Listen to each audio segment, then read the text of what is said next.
Qu'est-ce qu'un altimètre? Eh bien un altimètre, c'est tout simplement un baromètre, mais au lieu de le graduer en pression, puisqu'un baromètre mesure la pression atmosphérique, au lieu de le graduer en pression, on le gradue en altitude. Donc vous savez que la pression atmosphérique varie en fonction de l'altitude. Plus on monte et plus la pression atmosphérique diminue. Donc, quand on a voulu fabriquer un altimètre, la première fois, on s'est dit, ça serait bien de pouvoir mesurer cette pression atmosphérique. Et comme quand on monte, la pression atmosphérique diminue, on serait capable de donner l'altitude en fonction de cette pression. C'est une excellente idée de départ. La question, c'est quoi correspond la variation de pression par rapport à la variation d'altitude? Et bien pour cela, on a bien dû prendre une valeur de base, une valeur de référence pour étalonner l'altimètre. Et bien cette valeur de référence, c'est la table de l'atmosphère standard. Cette table de l'atmosphère standard, je vais vous l'afficher ici à l'écran. Alors elle est disponible sur le Discord de façon plus visible.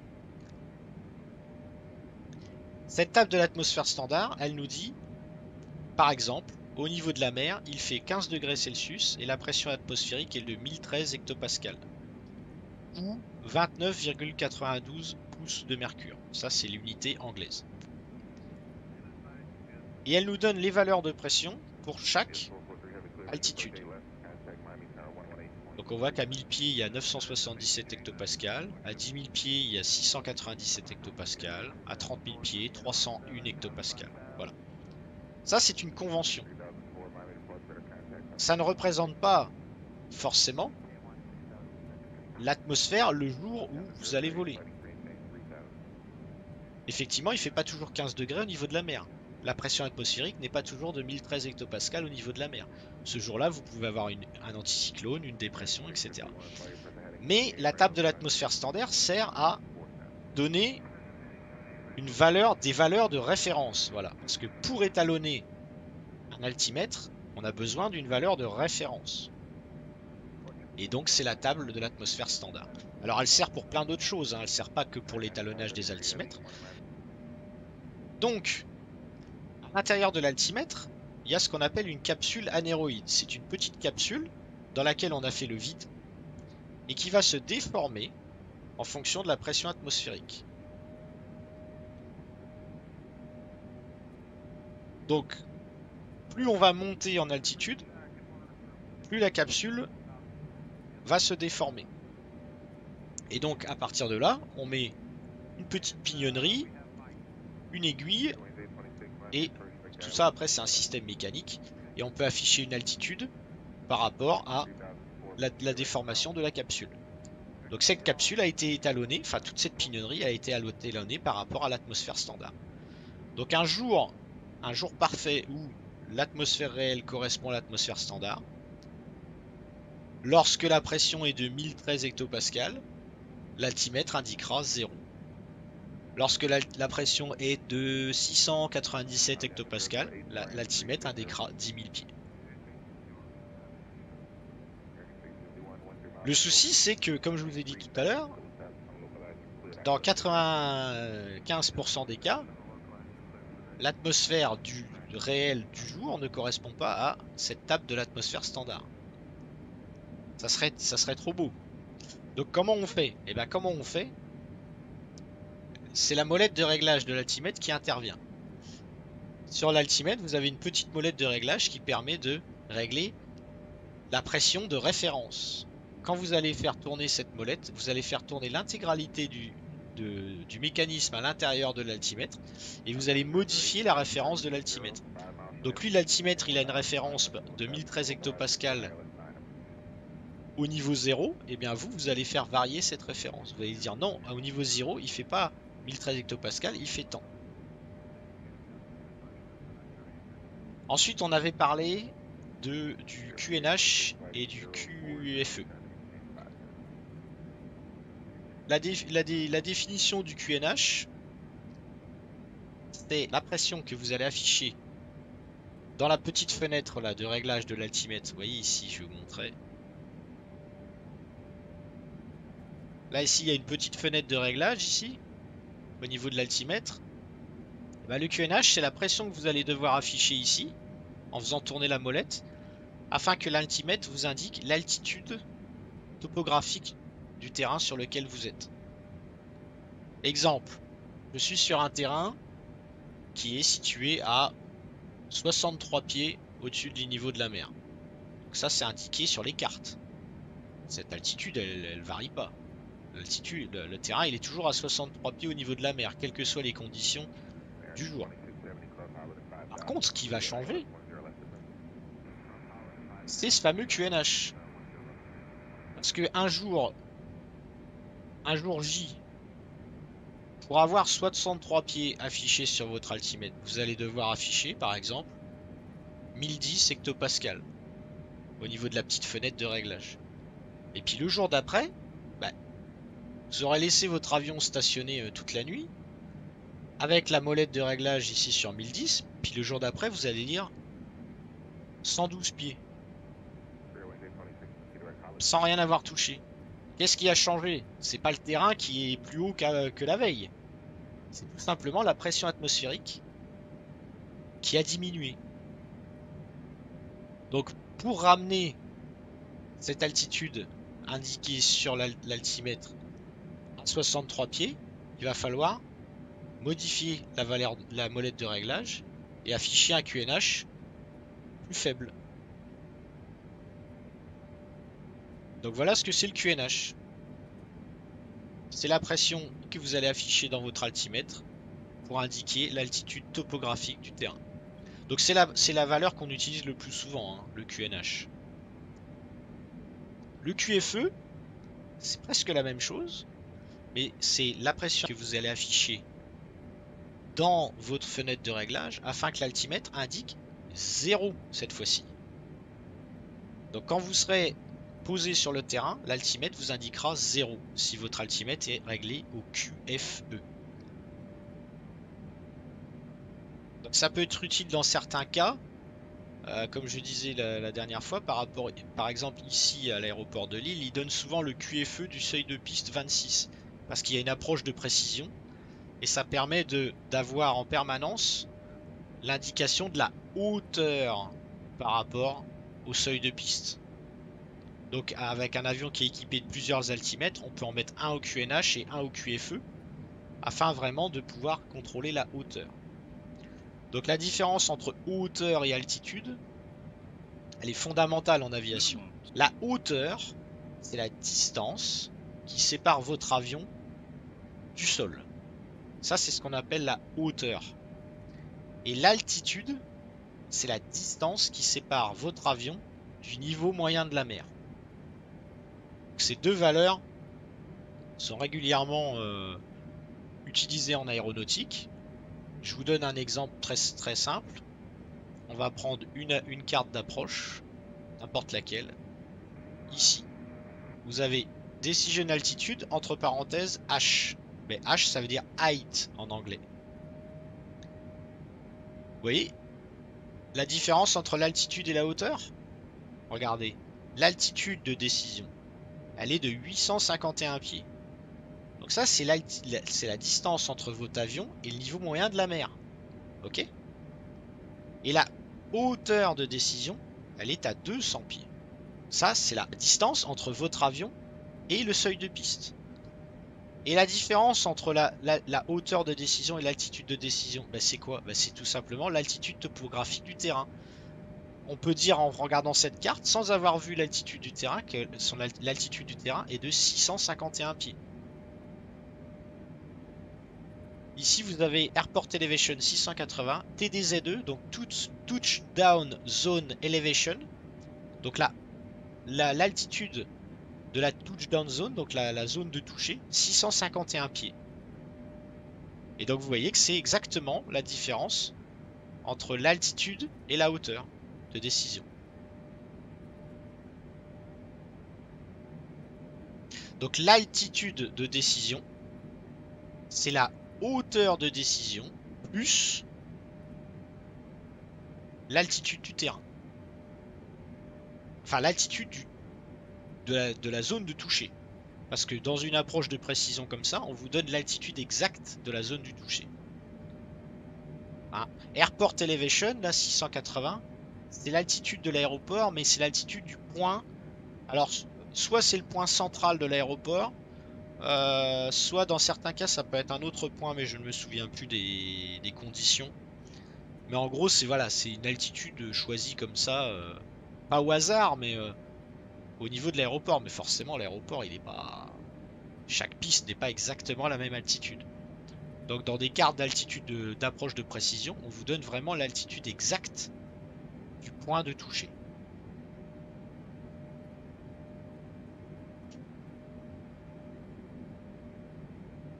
Ensuite, on avait parlé des notions de transition altitude et transition level. Donc sur les cartes, vous avez TA, donc ça veut dire en anglais transition altitude, en français ça veut dire altitude de transition. Et TL, en anglais ça veut dire transition level, et en français niveau de transition. Il y a une chose simple à retenir, c'est que l'altitude de transition, elle va être utile, c'est une valeur qui va être utile pendant la montée, lorsque l'avion est en montée, donc au départ. Et le niveau de transition, c'est une valeur qui va être importante lors de la descente, lorsque l'avion est en phase d'arrivée. Donc on va parler en premier de l'altitude de transition, la TA, Transition Altitude. Donc, si vous avez suivi, qui est donc utile lors du départ. On va charger une carte, la carte ici de l'acide de Miami. Alors, qu'est-ce qu'elle nous dit? Dans toutes les cartes de départ, vous avez la Transition Altitude, ici. L'altitude de transition. Donc cette carte nous dit l'altitude de transition pour l'aéroport de Miami est de 18 000 pieds.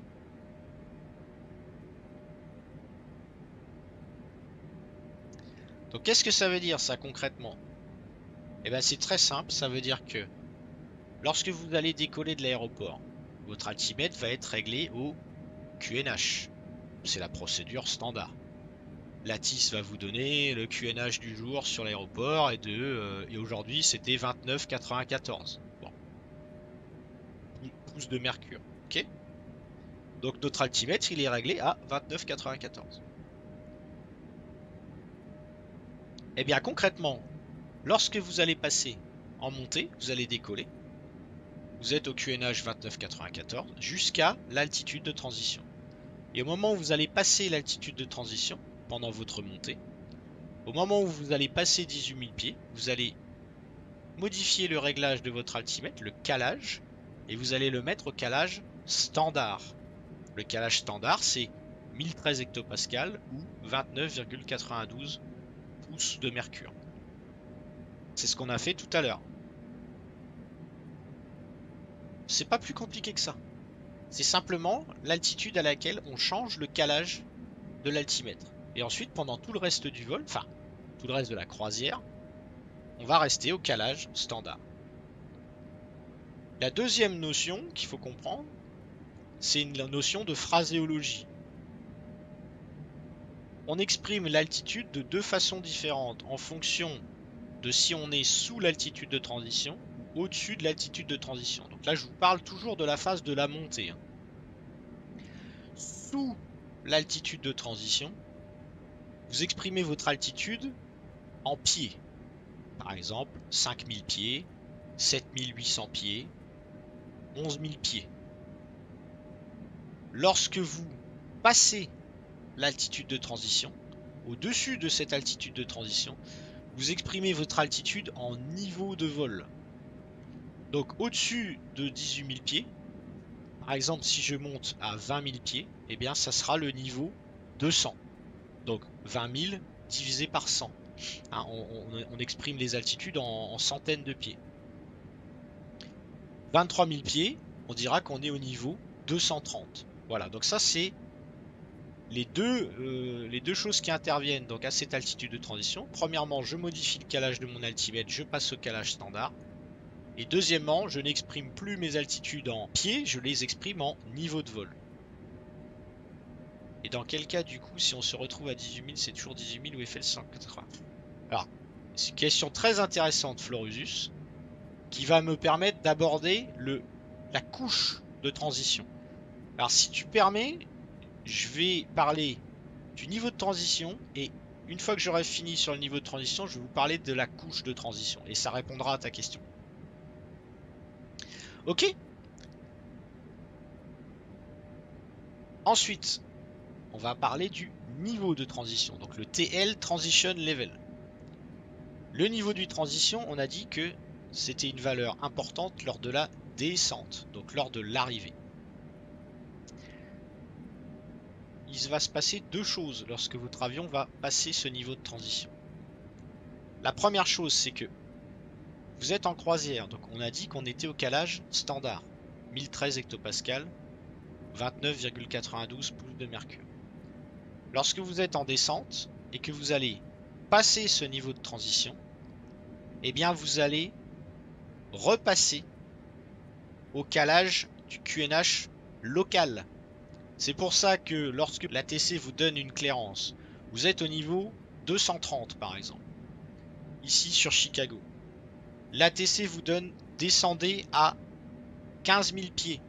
Eh bien il doit, lors de la première clairance qui vous fait traverser le niveau de transition, vous donner la valeur du QNH local. Normalement vous la connaissez déjà puisque vous avez récupéré l'ATIS, etc. Mais réglementairement il doit vous donner le calage. Pourquoi ? Parce qu'il sait que lorsque vous allez passer le niveau de transition, vous allez modifier le calage de votre altimètre. Donc ça c'est la première notion. La deuxième notion, toujours une question de phraséologie, vous l'avez sûrement compris. Au-dessus du niveau de transition, on parle en niveau de vol. Donc niveau, ici on est au niveau 340, 34 000 pieds. Niveau 230, 23 000 pieds. Et lorsqu'on passe le niveau de transition, on exprimera désormais nos altitudes en pieds. Donc 17 000 pieds, 14 500 pieds, 3 800 pieds. C'est l'inverse de l'altitude de transition, aussi bien dans la phraséologie que dans les actions. Mais les deux ne sont pas applicables au même moment. Au moment de la montée, vous êtes concerné par l'altitude de transition. Vous oubliez le niveau de transition pendant la montée, il ne sert à rien. Au moment de la descente, vous êtes concerné par le niveau de transition. Et vous n'avez pas à vous occuper de l'altitude de transition. Donc ce niveau de transition, il est également indiqué dans les cartes. La seule différence, c'est que, à l'inverse de l'altitude de transition, le niveau de transition n'est pas toujours fixe. Il varie en fonction des conditions atmosphériques et surtout de pression du jour. Alors, le cas que je viens de vous montrer ici, et je vais ensuite parler de la couche de transition, j'y viens Florusus, t'inquiète. Le cas ici des États-Unis est particulier. C'est qu'aux États-Unis, il y a une particularité, c'est que sur n'importe quel terrain, le niveau de transition est de 18 000 pieds, l'altitude de transition est de 18 000 pieds. Terminé. Ils se sont pas embêtés. Au lieu de faire des valeurs différentes pour chaque terrain et d'avoir un niveau de transition qui est calculé en fonction des conditions atmosphériques du jour, ils ont dit écoutez, quel est le terrain le plus haut qu'on a chez nous? On va prendre une marge par rapport à cette altitude et on va dire eh ben écoutez, l'altitude de transition n'importe où aux États-Unis elle est à 18 000 pieds et le niveau de transition également. Voilà. Donc ça c'est une particularité. Si on va voir des cartes en Europe par exemple, on va aller voir un terrain, je sais pas, tiens, bah, n'importe lequel, Surat Thani en Thaïlande, c'est pas en Europe mais c'est le premier que j'avais ici. On va aller voir l'acide. Alors ici par exemple, Surat Thani, l'altitude de transition sur ce terrain, elle est à 11 000 pieds. Voilà. Et donc ça varie en fonction des terrains. En France par exemple, l'altitude de transition, elle est de 5 000 pieds, sauf si la valeur est spécifiée dans la carte. Donc l'altitude de transition, elle varie. Mais elle est publiée systématiquement.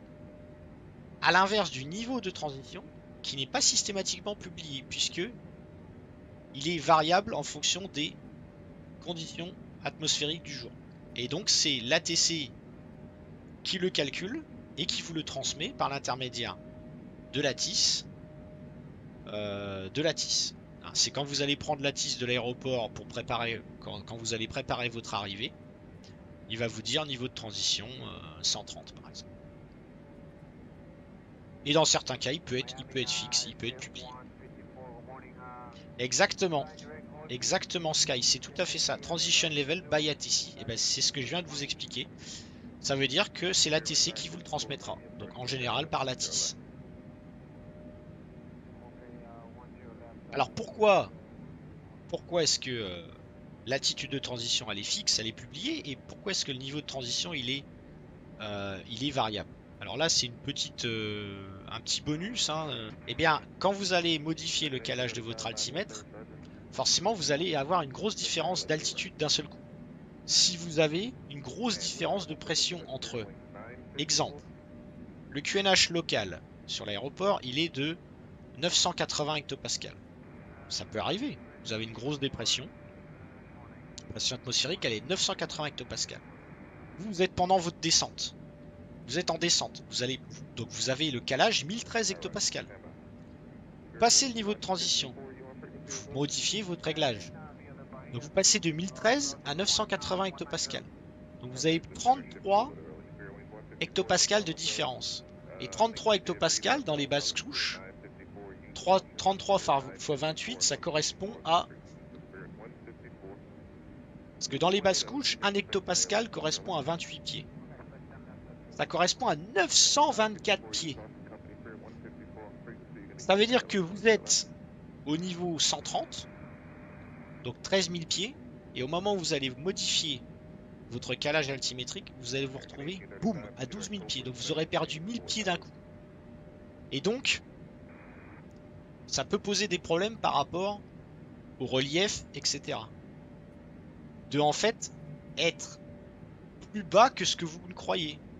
Vous êtes au niveau 130, ben, je suis à 13 000 pieds, je suis tranquille. En fait, non. Par rapport aux conditions locales du jour, vous êtes à 12 000 pieds. Donc, quand il y a des situations comme ça, en général, on éloigne le niveau de transition de l'altitude de transition, afin justement de garder une marge de sécurité. Et c'est là que je vais parler de la dernière notion, qui est la notion de couche de transition. La couche de transition, c'est la zone entre l'altitude de transition et le niveau de transition. On appelle ça la couche de transition. Et je réponds enfin à ta question, Florusus. On ne vole pas dans la couche de transition. Cette couche de transition, on ne fait que la traverser. On ne reste pas à l'intérieur. Donc sur certains aéroports, elle peut être de 2000 pieds par exemple. Il faut voir l'altitude de transition à 11 000 pieds et le niveau de transition au niveau 130. Donc vous avez 2000 pieds de couche de transition.